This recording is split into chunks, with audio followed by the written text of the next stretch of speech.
All right, today a 2012 Prius. We're going to go through the steps for a leak test. Just showing you, this one actually, the leak is so slow, I can't find it. And it's like 2 years, 1 ounce, 2 or 3 years, an ounce and a half, almost 2 ounces at the very most. Very slow. So what we got here, when I'm doing a leak test, I usually use, if it's a hard one, sometimes I do an overnight test. I let the vehicle sit overnight, no air, no open doors or anything, because what I'm trying to do is I'm trying to see if I create a leak that can build up a little bit of refrigerant in the area it's leaking. And I will stick a leak tester, like here's one. This is the Prowler. This is the 5000. And if you look way back there and you can see where the light is sticking up from the other side, just to show you one method I use if I can't get to a glove box, but I can open up the crowl area. You know, on the Priuses, the mice like to get in there and you're always putting screens and stuff.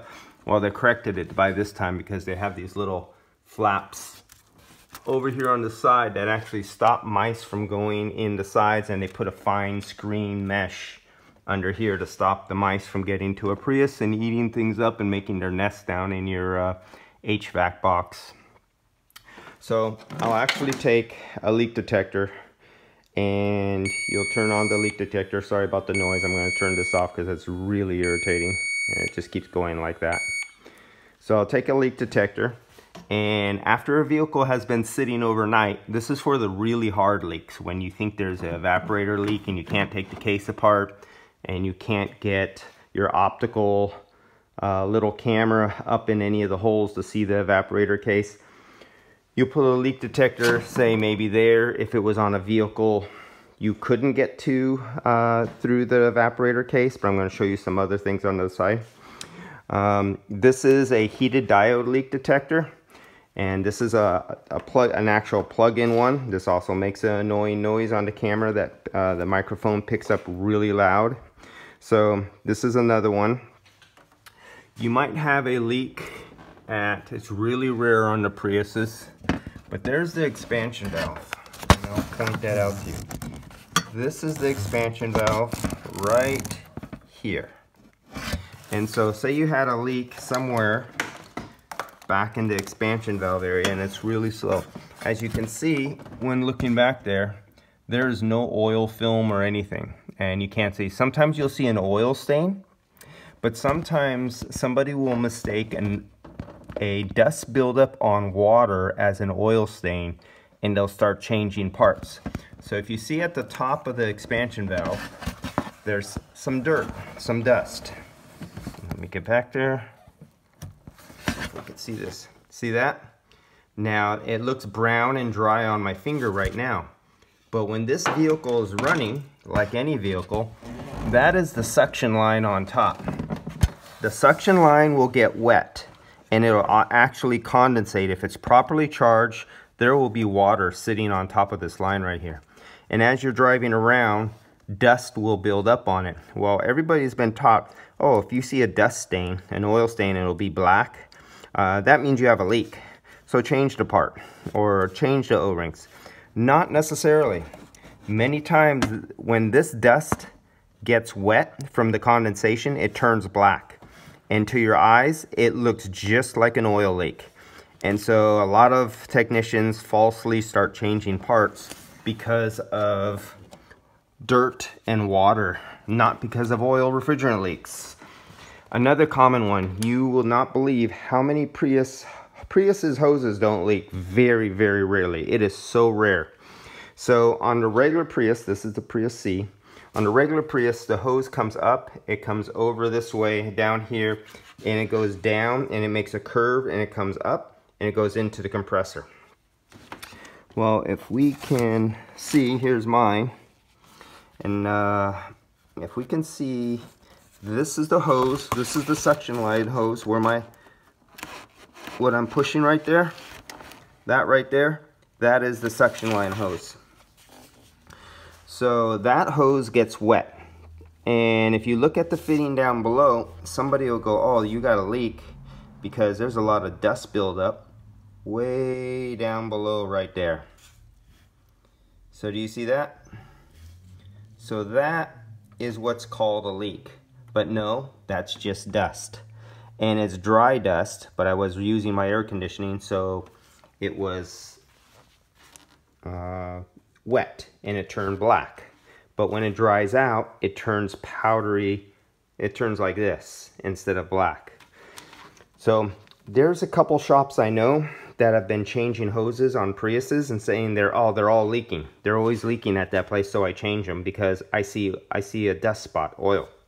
And so all these shops have been changing and charging customers for changing hoses, and all it is the condensation. And because you're driving your car forward, the dust, what goes through here and accumulates from your fans, gets blown down directly onto your line. It accumulates dust on the water and it keeps building up. You drive, you use the AC, it gets wet, it builds up more dust. You drive, you use the AC, it gets wet, it builds up. So it builds up this accumulation that looks exactly like an oil stain when it's wet. And so the technician at the shop goes, oh, you got a leak right there. But if they would have used a leak detector, or they would have used trace dye, where's the trace dye? Oh, somewhere. I inject dye. One of my ways is I like aluminum if I'm going to use ND8, and I have ND8 for just electric compressors. Or no, I'm sorry, ND11 for electric compressors. It's really hygroscopic, so I keep my ND8 in aluminum inside metal containers mixed with tracer dye. So that's my favorite for electric compressors. And so this electric compressor would get condemned at those hoses. Okay, so that's one leak. On Priuses, sometimes, really, really rare, but I have seen maybe over a 15-year period of time, I think I've seen 3 high pressure switches leak in about a 15-year period of time. I think I've seen 2 sight glasses leak in that same about roughly 15-year period of time. And I think I've seen 1 or 2, they broke or they leaked. These lines fit into this aluminum block and they're pressed under high pressure, thousands of pounds of pressure, and they seal right where they go in. I think I've seen maybe 2 of those leak. So Priuses very rarely leak. Now, the leaker on a Prius, condenser. Boy, are they notorious for condensers. The aluminum on a condenser is really, really thin, and you can see this one's beat to hell. A lot of stones hit it. It's not leaking, but it is pretty beat to hell. And here's up high where the stones did not hit, and you can see all the fins, and it looks nice. You look for a dark oil stain. And on this one you could see, if I've gone over the whole entire thing and it's completely dry and clean everywhere, the whole entire condenser, there's nothing there. But yet I lose over an ounce of refrigerant to 2 ounces every 2 to 3 years. That's actually a good leak rate, to only leak an ounce or 2 in 2 to 3 years.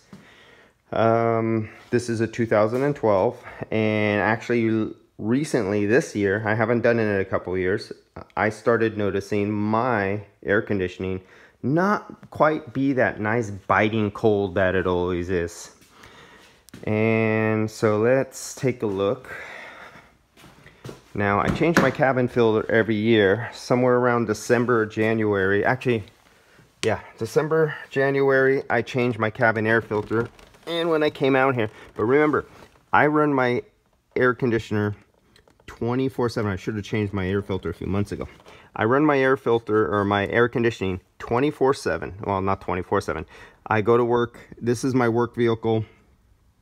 I leave anywhere from 6:30 to 7:30 a.m. and I get home 6:30 to 7:30 p.m. I leave it idling all day long with the air conditioning on all day long.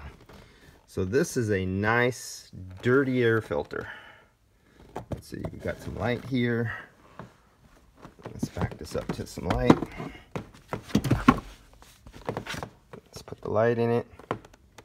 And as you can see, you can just barely make out some at the edges, but it's so dirty. That was one of the things. I was having flow restriction. And this is one of those tight pleated filters. The better your air filter for allergies is, the tighter the pleat, the faster it'll clog up and the more air restriction it needs. So here's another leak point. So when you're checking for leaks, you will go down and look under this carpet. If you're a technician, this is your water drain tube. I pulled it out of right here. If you see that where it's connected right there. So I pulled it out right there. And you want to make sure there's no water in here when you do this, because you will ruin your leak. So this is another leak detector. This is another leak detector. So when you're doing an overnight accumulation test and you want the leak and you suspect that it might be an evaporator stored up there, it'll slowly build up an amount of refrigerant, so little that if you checked it within 10 or 15 minutes of using your vehicle, even the most sensitive leak detectors will not pick it up, because as soon as you turn on any air, it gets washed away. So you let it sit overnight. These leak detectors can pick up it's like a quarter ounce within a year. I mean, it's just super sensitive. And so the next morning you pull off your tube. This is the lowest place in your case. Definitely make sure you have no water there, because you will ruin, and these things are about $600 after taxes. You will ruin your sensor and your leak detector.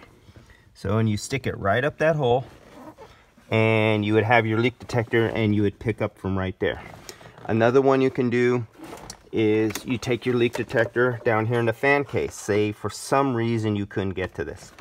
This is outside too. If you go under, you lift your car up, you have it on the rack, you lift it up and you go up through the nozzle and make sure there's no water.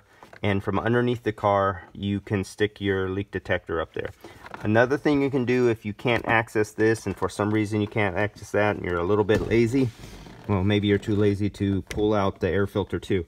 After it's been sitting overnight, stick your leak detector and go down here, because this is down in the lowest part where you see the fan, and stick your leak detector down in there. Now remember, you do not start the car in the morning, you don't turn it on, nothing. It's been sitting all night. This is one of the secrets of finding really hard leaks, but not all leaks leak all the time. Some of them only leak when they're running. Some of them leak only when metal is cold, when metal is hot, when the high pressure is high, but not when the high pressure is low on the high side line. When the low pressure goes low on the low side line, it leaks. You turn it off and the pressure goes up, it stops leaking. So not all leaks are constant. So this is another leak place.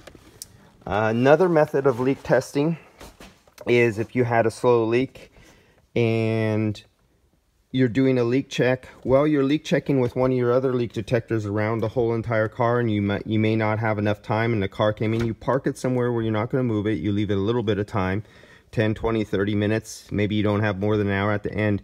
You stick one of your leak detectors here, and you let it run while you're using your other leak detector going around the whole car. You're performing all your other procedures. You're doing your paperwork. And listen for this leak detector. Sometimes you'll hear a whisper come up, and the little beeper will just go beep, beep, beep, beep, beep, and it'll raise like that a few times. You might be accumulating enough that you could pick it up. Then a secret is you turn your air conditioning down to the lowest level on the fan, have the car off. You already had it there, or you have it off. You turn it on, and first you make sure your AC and you're off. Okay, you had it sitting like this. You did not have your AC running prior to or now. And with no airflow, and you have it pointed up here at your face, you see the position, it's going for the face. You turn it on and you turn it off, and on and off. And so what happens is you hold your face or your eyes right by, because your face is really very sensitive to any flow of air. So you put your face really close to here, and you turn it on and you turn it on and you turn it off right away. And all you want to do is you want to see the fan start to move. So here's the example. Turn on, turn off. Did I get it? Oops. Try it again. Turn on, turn off right away. That's all. Did you see that fan move? This is all you want to do. On, off. Now, if there is any accumulation of refrigerant gathering inside the HVAC box, right in here where your evaporator is, the fan would have sucked that and blown it towards the sensor. And because you only turned it on and off really fast, you did not dilute it with a heavy quantity of air, diluting down the refrigerant below what your sensor could pick up, and you might watch your sensor rise up in the amount of beeps per second, and that'll give you a hint that you have an evaporator case. So that's one method. And I'll give you a hint. I'll show you where this is. This is nice and dirty. This gets replaced. Let's shine this up here, and car is on, and let's turn on AC. Let's get this on, and now let's turn that down. Now this is your fresh air door. This operates on and off when you select this button right here. That's for your recycle, and now we're doing fresh air. So now I'll show you what's happening down here. This is the glove box is off. This is your fresh air door. Now I'm going to hit fresh air. Well, there we go. That's recycle. So that's recycle. This is under your glove box. This vent right here is now letting air. So imagine the filter is right here.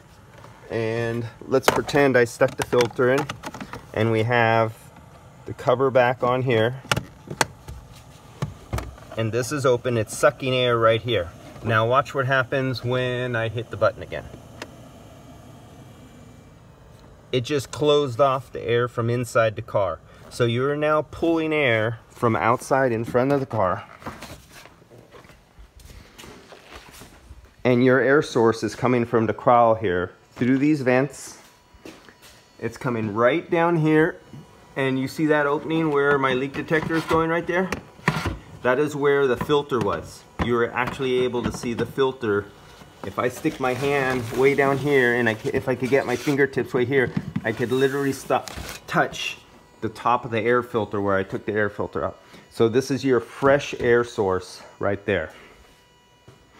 So those are the procedures using electronic leak detectors. Out here, you would go along every fitting. Everywhere a rubber hose connects to a metal hose, you would come down to, it's really hard. On some of the Priuses, on a regular Prius, you could take the grills and reach your hand up in there. You take the top plastic off, and you'd run your leak detector, and on here there's like 50 tubes, and it's really time consuming. But you put your leak detector all the way back there, and run it back and forth really slow on all the tubes. That's another place to look for leaks. Let's kill this.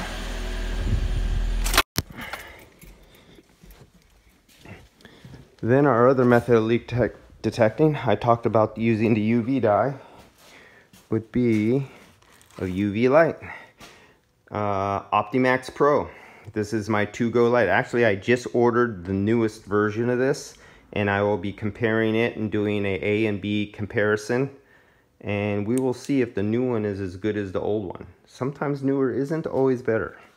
It's fancier looking. It looks like they spent more money on the case. Let's see if they updated the UV light. So if you see right there, you could see kind of a greenish, that green color, that's the UV light. That glow is when the UV light hits it. So I have UV light dye inside this one, and I'm about to perform a recovery because it was a couple years since I've charged my system. I never top off. You never top off a system. It's not worth it. It only takes like less than 5 minutes to do a recovery. And with this machine, some of those big machines that cost tens of thousands of dollars or thousands of dollars are not as fast as this at recovery. And so I'm going to be doing a recovery and going through a vacuum procedures, and I'm going to make a video and I'm going to post it. The people on WeChat really need some guidance and see some equipment and some procedures on looking for leaks. It's been a big problem. So I'm going to go through the procedures of leak check. I'm going to go through the procedures. I'm going to make a video on doing recoveries. Then I'm going to do a video on hooking up a vacuum pump. And one or two of my subscribers asked me how to do a vacuum and recharge using one hose, a one hose method. I might use that and then show you some different methods using gauges and also using transducers, pressure transducers.